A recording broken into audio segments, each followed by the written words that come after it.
In a small fourth-floor apartment in Mumbai on a Wednesday afternoon in 2055, a 6-year-old girl named Riya sat on the floor next to her family's dog, a small brown mongrel named Buddy, and tried to understand what had happened.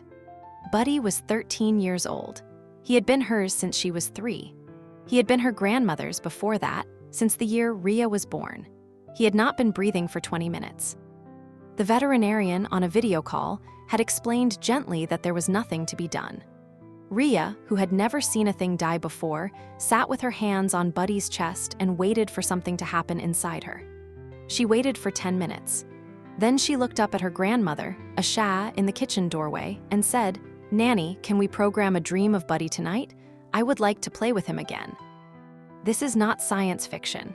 Or rather, it is not science fiction for much longer. Dreams are not random. In 1975, a researcher in Hull, England, named Keith Hearn, achieved something that had been dismissed as impossible for centuries. He received a deliberate signal from inside another person's dream. In 2009, neuroscientists at Northwestern University discovered something they called targeted memory reactivation. That playing specific sounds during sleep could shape what the dreaming brain processed and consolidated. In 2017, the sleep researcher Matthew Walker published a synthesis of 40 years of neuroscience showing that REM sleep is not rest. It is the brain's overnight emotional housekeeping, the place where the day's hard feelings are processed into something the next day can carry. In 2020, a team at the MIT Media Lab built a small wearable called Dormio that could communicate with a person on the threshold of sleep, guiding the content of their hypnagogic state. The pieces had been there for 100 years. Someone just had to put them together. By 2050, India's largest telecom had quietly added DreamPipe service to its premium broadband packages, a small wearable behind the ear, paired with a domestic transmitter, paired with a curated library of AI-generated dream content. By 2053, the city of Mumbai had voted to make a basic civic dream tier-free for every resident, the same way drinking water was free, and the same way streetlights were free. The civic dream was simple, pleasant, and stress-reducing. People who could afford more bought premium packages, flying dreams, ocean dreams, conversations with deceased relatives, customized for any taste. At first, it seemed like a miracle. PTSD treatment effectiveness rose by 60% in 2 years.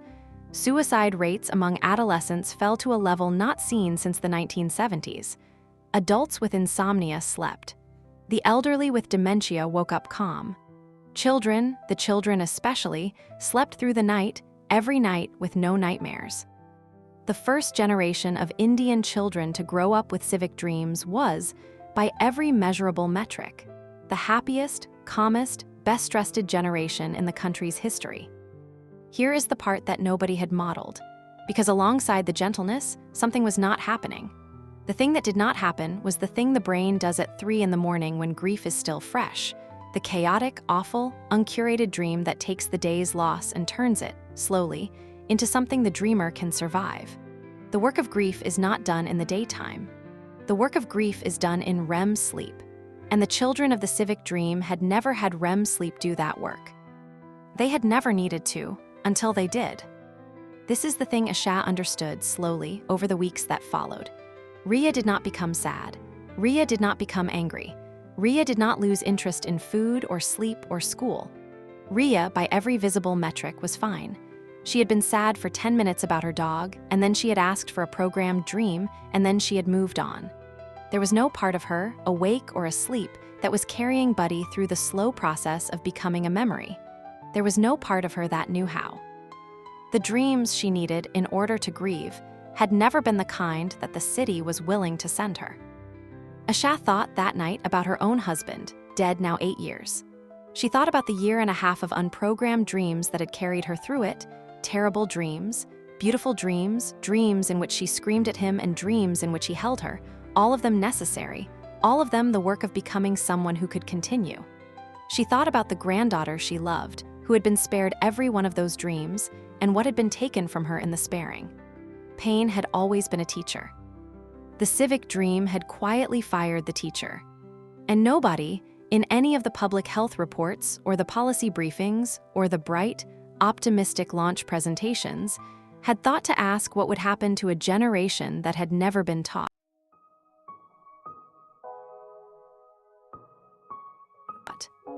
Every tomorrow leaves an echo.